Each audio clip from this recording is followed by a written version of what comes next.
Doctor ortho, अब दर्द भी घुटने टेकेगा। 79वें स्वतंत्रता दिवस के पावन अवसर पर प्रधानमंत्री नरेंद्र मोदी ने लाल किले की प्राचीर से राष्ट्र को संबोधित किया। इस ऐतिहासिक भाषण में उन्होंने देश के गौरवशाली अतीत, वर्तमान चुनौतियों और उज्जवल भविष्य का खाका प्रस्तुत किया। प्रधानमंत्री ने इस बार के संबोधन में राष्ट्रीय स्वयंसेवक संघ के 100 वर्षों की सेवा यात्रा का विशेष रूप से उल्लेख करते हुए इसे भारत की राष्ट्र निर्माण यात्रा का अभिन्न हिस्सा बताया। प्रधानमंत्री मोदी ने गर्व से कहा कि आज से 100 वर्ष पूर्व एक ऐसे संगठन का जन्म हुआ जिसने राष्ट्र को समर्पित जीवन का उदाहरण प्रस्तुत किया। उन्होंने कहा, राष्ट्रीय स्वयंसेवक संघ की 100 वर्षों की सेवा अत्यंत गौरवपूर्ण रही है। संघ ने व्यक्ति निर्माण से राष्ट्र निर्माण की दिशा में जो कार्य किया है वो अतुलनीय है। सेवा, समर्पण, संगठन और अनुशासन संघ की पहचान रही है। प्रधानमंत्री ने कहा कि आरएसएस एक प्रकार से दुनिया का सबसे बड़ा स्वयंसेवी संगठन है। उन्होंने उन सभी स्वयंसेवकों को नमन किया जिन्होंने इस संगठन की 100 वर्षों की यात्रा को संभव बनाया। पीएम मोदी ने यह भी कहा कि संघ की ये प्रेरक यात्रा आने वाली पीढ़ियों को राष्ट्र के प्रति समर्पण की भावना से जोड़ती रहेगी। गौरतलब है कि आरएसएस की स्थापना 27 सितंबर 1925 को हुई थी। वर्ष 2025 में संघ अपनी स्थापना के 100 वर्ष पूर्ण कर रहा है। इस ऐतिहासिक अवसर को यादगार बनाने के लिए 26 अगस्त से 28 अगस्त तक दिल्ली के विज्ञान भवन में 100 ईयर्स ऑफ संघ यात्रा न्यू होराइजन्स शीर्षक से एक भव्य समारोह आयोजित किया जाएगा। इसमें संघ की शताब्दी यात्रा की उपलब्धियों और योगदानों को रेखांकित किया जाएगा।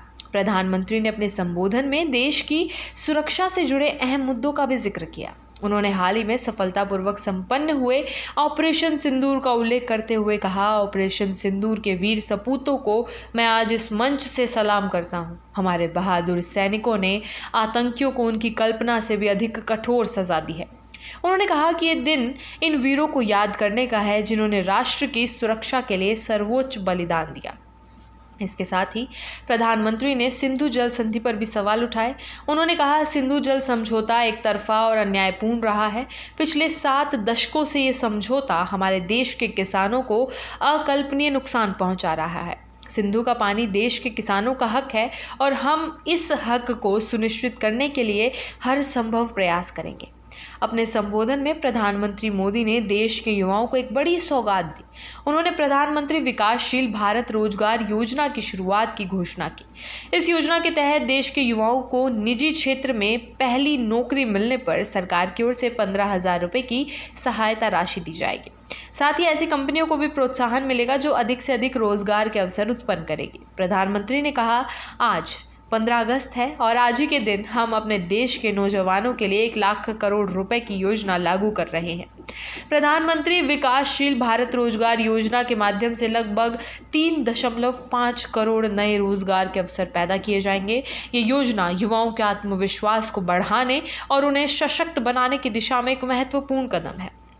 प्रधानमंत्री मोदी ने युवाओं से आह्वान करते हुए कहा कि इस समय आत्मनिर्भर भारत की नींव को और अधिक मजबूत करने का है। उन्होंने कहा, मेरे देश के युवाओं, आज का भारत आपके सपनों का भारत है। ये समय है तकनीक, नवाचार और उद्यमशीलता के माध्यम से नए भारत के निर्माण का। प्रधानमंत्री ने अंत में देशवासियों से अपील की कि वे अपने कर्तव्यों का ईमानदारी से पालन करें और देश को विश्व गुरु बनाने के लिए एकजुट होकर कार्य करें। उनका संबोधन स्वतंत्रता, समर्पण और सशक्त भारत के स्वप्न को मूर्त रूप देने का संदेश था। डॉक्टर ऑर्थो, अब दर्द भी घुटने टेकेगा।